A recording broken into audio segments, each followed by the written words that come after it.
Bumi kita penuh dengan air. Air ini ada di banyak tempat, ada yang diam dan ada yang bergerak. Dua bentuk air yang paling sering kita lihat adalah danau dan sungai. Keduanya sangat penting bagi kehidupan. Danau adalah genangan air yang sangat luas. Air ini dikelilingi oleh daratan. Bayangkan sebuah kolam raksasa yang terbentuk secara alami. Air di danau biasanya tenang. Airnya bisa berasal dari air hujan, bisa juga dari mata air di bawah tanah. Atau bisa juga dari sungai yang mengalir masuk ke dalamnya. Danau memiliki ukuran yang berbeda-beda, dari yang kecil hingga yang sangat besar.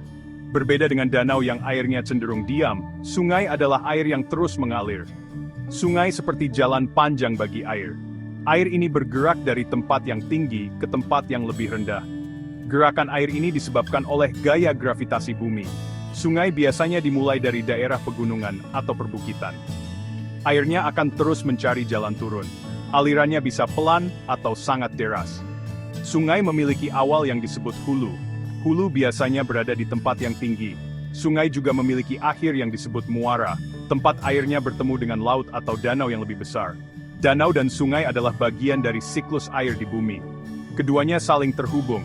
Ada sungai yang airnya berasal dari danau. Ada juga danau yang terbentuk karena aliran sungai terhalang. Air di danau dan sungai adalah air tawar. Air tawar sangat kita butuhkan untuk minum. Kita juga menggunakannya untuk mandi dan memasak. Hewan dan tumbuhan juga sangat bergantung pada air tawar ini. Tanpa danau dan sungai, banyak makhluk hidup tidak akan bisa bertahan. Oleh karena itu, kita harus mengenal keduanya dengan baik, agar bisa memanfaatkannya dengan bijak. Jadi, kita bisa membedakan keduanya dengan mudah. Jika kita melihat genangan air yang luas dan tenang, itu adalah danau. Airnya terkumpul di sebuah cekungan besar di daratan. Namun, jika kita melihat aliran air yang memanjang dan bergerak, itu adalah sungai. Airnya selalu mengalir dari hulu ke hilir. Keduanya adalah sumber daya alam yang sangat berharga. Mereka memberikan kita air, makanan, dan bahkan energi. Memahami perbedaan danau dan sungai adalah langkah pertama untuk menghargai keberadaan mereka di planet kita yang indah ini. Danau tidak terbentuk begitu saja. Ada berbagai proses alam yang bisa menciptakan cekungan raksasa ini. Salah satu cara yang paling dramatis adalah melalui letusan gunung berapi. Ketika sebuah gunung berapi meletus dengan sangat dahsyat, bagian puncaknya bisa runtuh. Runtuhan ini akan meninggalkan sebuah lubang besar yang disebut kaldera. Seiring berjalannya waktu, kaldera ini akan terisi oleh air hujan. Akhirnya terbentuklah sebuah danau yang disebut danau vulkanik. Contoh paling terkenal di Indonesia adalah Danau Toba di Sumatera Utara. Danau Toba terbentuk dari letusan supervulkanik puluhan ribu tahun yang lalu. Selain letusan gunung berapi, gerakan lempeng bumi juga dapat membentuk danau. Proses ini disebut proses tektonik. Kerak bumi kita terdiri dari lempengan-lempengan besar yang terus bergerak. Terkadang gerakan ini menyebabkan sebagian permukaan tanah turun atau patah. Area yang turun ini kemudian menjadi cekungan. Air hujan dan air dari aliran sekitar akan mengisi cekungan tersebut. Danau yang terbentuk dengan cara ini disebut danau tektonik. Danau Singkarak di Sumatera Barat adalah salah satu contoh danau tektonik yang indah di negara kita. Proses ini memakan waktu yang sangat lama. Tidak semua danau terbentuk oleh kekuatan alam yang dahsyat. Ada juga danau yang terbentuk karena aliran sungai yang berubah. Misalnya, sebuah sungai yang berkelok-kelok bisa meninggalkan sebagian alirannya. Kelokan sungai yang terputus ini akan membentuk genangan air berbentuk seperti tapal kuda. Danau ini disebut danau tapal kuda. Selain itu, manusia juga bisa membuat danau. Danau buatan ini disebut waduk. Manusia membangun bendungan besar untuk menahan aliran sungai. Air yang tertampung di belakang bendungan inilah yang menjadi waduk, seperti Waduk Jatiluhur di Jawa Barat. Waduk atau danau buatan dibuat untuk berbagai keperluan. Tujuannya bisa untuk pembangkit listrik tenaga air.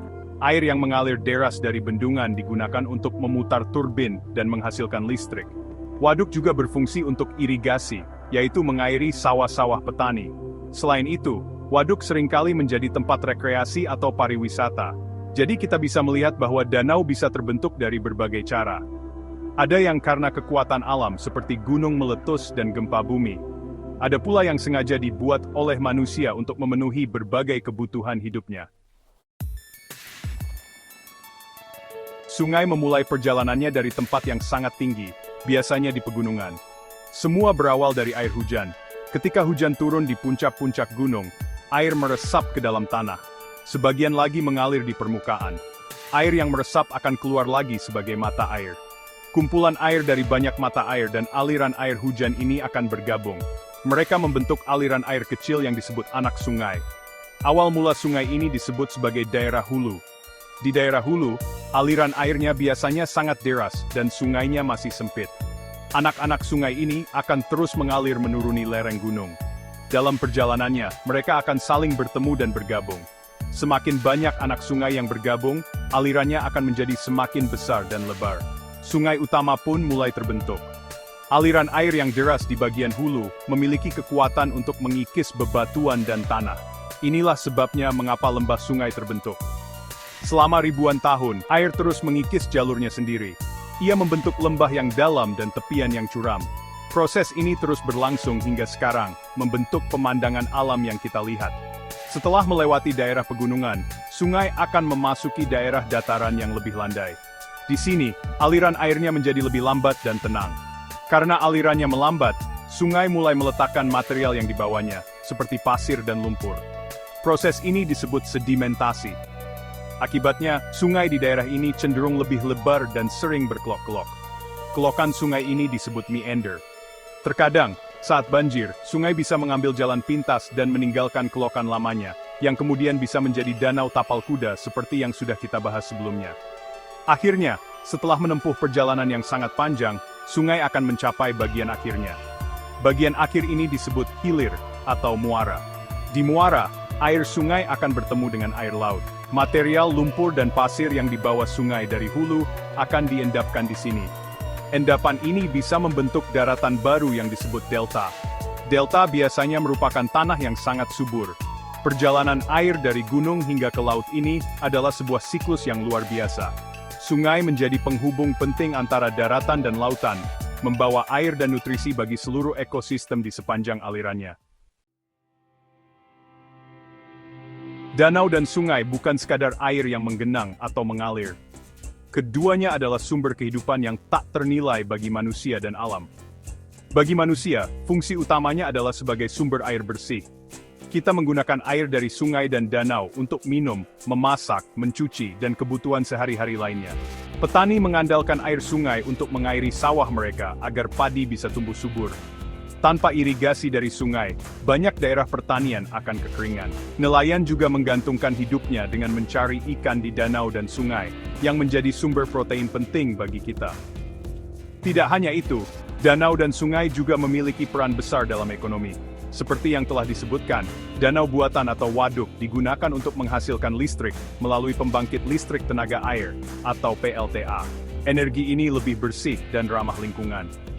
Sungai-sungai besar juga sejak dulu digunakan sebagai jalur transportasi. Kapal dan perahu menggunakannya untuk mengangkut barang dan orang dari satu tempat ke tempat lain. Selain itu, keindahan danau dan sungai seringkali menjadi daya tarik wisata, yang dapat memberikan penghasilan bagi masyarakat sekitar, dan memperkenalkan keindahan alam Indonesia. Bagi alam, danau dan sungai adalah rumah bagi ribuan jenis makhluk hidup. Berbagai jenis ikan, amfibi, serangga air, dan mikroorganisme hidup di dalamnya.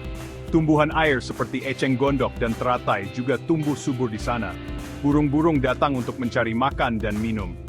Ekosistem di sekitar danau dan sungai, seperti hutan dan rawa, juga sangat bergantung pada keberadaan air. Keduanya membentuk sebuah jaringan kehidupan yang rumit dan saling terhubung. Jika danau atau sungai rusak, maka seluruh jaringan kehidupan ini juga akan terancam dan bisa hancur. Melihat betapa pentingnya peran danau dan sungai, sudah menjadi kewajiban kita semua untuk menjaganya.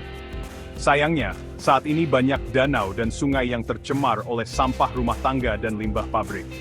Penebangan hutan di daerah hulu juga bisa menyebabkan erosi dan membuat sungai menjadi dangkal. Oleh karena itu, kita harus bertindak. Cara paling sederhana adalah dengan tidak membuang sampah ke sungai atau danau. Kita juga bisa ikut serta dalam kegiatan membersihkan sungai atau menanam pohon di sekitarnya. Dengan menjaga kebersihan dan kelestarian danau dan sungai, kita sedang menjaga masa depan kita sendiri.